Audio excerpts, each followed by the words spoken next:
If you think you can, but count on me for nothing, man. I know.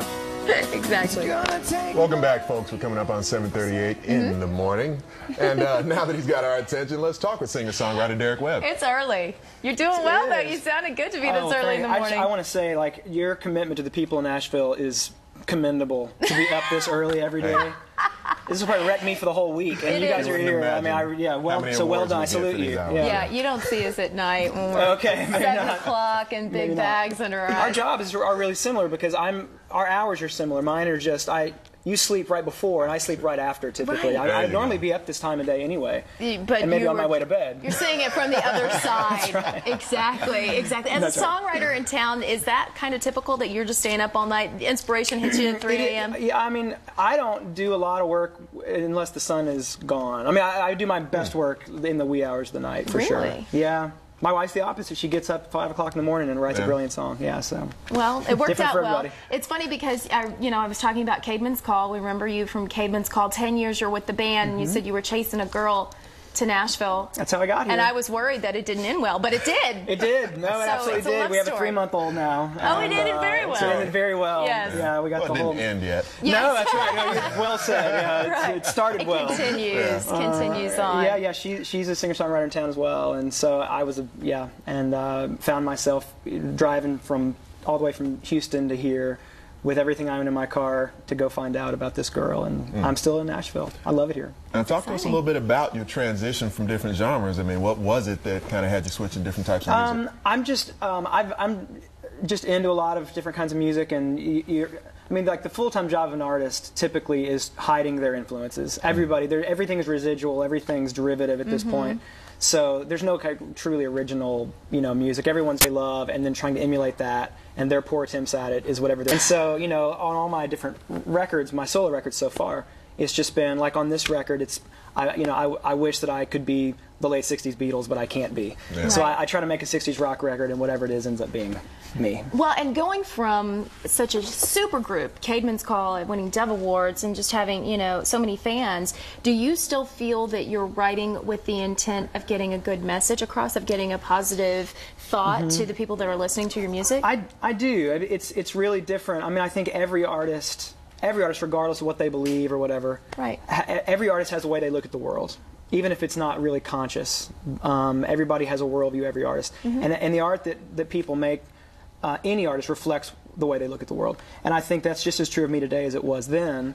But most what's called Christian art or whatever is typically about the most like spiritual 2% of stuff. You know what I mean? Right. And so I think we need art about all 100% though, about not just transcendent moments, of like worshipful moments in the afterlife. I mean, that's part of it, but again, it's only like 2%. We need Christians writing songs about the government and relationships and family and sexuality and everything, and like the other 98% of stuff. And so, I mean, I'm just really trying to look at the world and tell you what I see, and which is what any artist would want to try to do. Is that a tough sell, though? Because you've got Caedmon's Call fans that are going, wait a minute, this doesn't sound like Caedmon's Call. This is totally different. So is that a tough sell to fans? I think it is, but Caedmon's fans are such great, kind of loyal. I mean, like, they always felt like, and they were right, that they were in it with us. We had no career without our fans. Always the underdog, and playing colleges. There were 7 people in the band. It was hard over the years. And those people are the ones, it was on their shoulders that we kind of made it through there. Right. And a lot of those people were really loyal to kind of come and at least try out some of the solo records when I left the band, and have stuck with me over the years. And it's been a great situation. Yeah, they're real supportive. And it really seems like over maybe about the past decade, the Christian artists have really started to cross over, and there's a lot of mainstream fans that are getting more into Christian music. Does that kind of change the way that you focus on your music? Do you try to appeal to a broader audience, or you just keep your message? It's just pure instinct for me. Right. And I think, I mean, because every artist has, this is true of everybody, not just artists, but every artist especially has a particular set of experiences, a particular way that they see things, particular gifts, and a voice that they can use to express what they see. And really the job of an artist, not just a Christian artist, is to look at the world and tell you what they see. And there's a unique perspective and a unique voice that every artist has. And I think the hardest work is just finding what that voice is and being brave enough to use it, as opposed to trying to do something really homogenous like everybody else. Every artist is so unique. We need to find out what's unique about us and really focus on that. as opposed to trying to kind of do it like everybody else. So have you actually seen the fan base change also? I mean, I have. Is it something you can watch and notice over the years? Absolutely. Because my last couple records have been a little more kind of social or political in nature, just because I'm trying to deal with or engage some more kind of social issues, which I think goes to the heart of being a follower of Jesus in the world, looking at the world. I mean, I think brings you right into what it means to love your neighbor and more social issues, being an advocate for the poor. And so it's interesting, though, to watch people who maybe just are interested in social issues, maybe people who just look at the world and see that things are not the way they're supposed to be and want to know how they can be part of the solution, hear some of these songs about a day coming when I really believe all things will be made right, things will be restored, and they want to be part of that work, and they're interested in those issues, and so they come listen to the record, and those are people who wouldn't have been interested typically in Christian art or whatever, until they learn that Jesus cares about the poor, and all of a sudden they're very interested.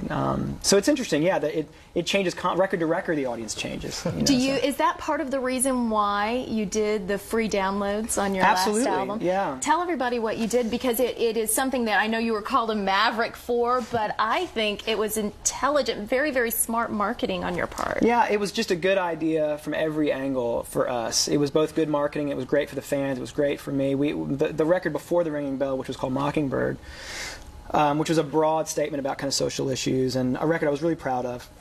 And we basically decided, what is the way that we can make sure that everybody who would like this record could at least have a chance to hear it? Because that's the hardest part nowadays, right, with MySpace and everything. There's so many artists, so much music. How do you even help people to find you? You know, because there's an audience for every kind of music. It's just hard for them to find it. And so we decided just to give it away for free online. But the way we did it was we asked people to give us a little bit of information where we could contact them, zip code, email. We could tour, and we could let them know we were in their town.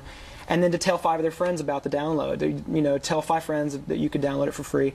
And we gave away 82,000 copies digitally of the record. Didn't cost barely anything. Right. The technology that most people think is bringing the record industry down, I think if shown what its real potential is, we could build something new on top of it. And for me, it's been tremendous, because when we tour, we use that list of people who download the record, and we let them know we're going to be in their town. They got a free record from me, never giving me a dime. They came out to the show, and so it's a lot more people on the radar. You're reaching a lot of different audiences from that. So it was great. It was a great experiment. Yeah.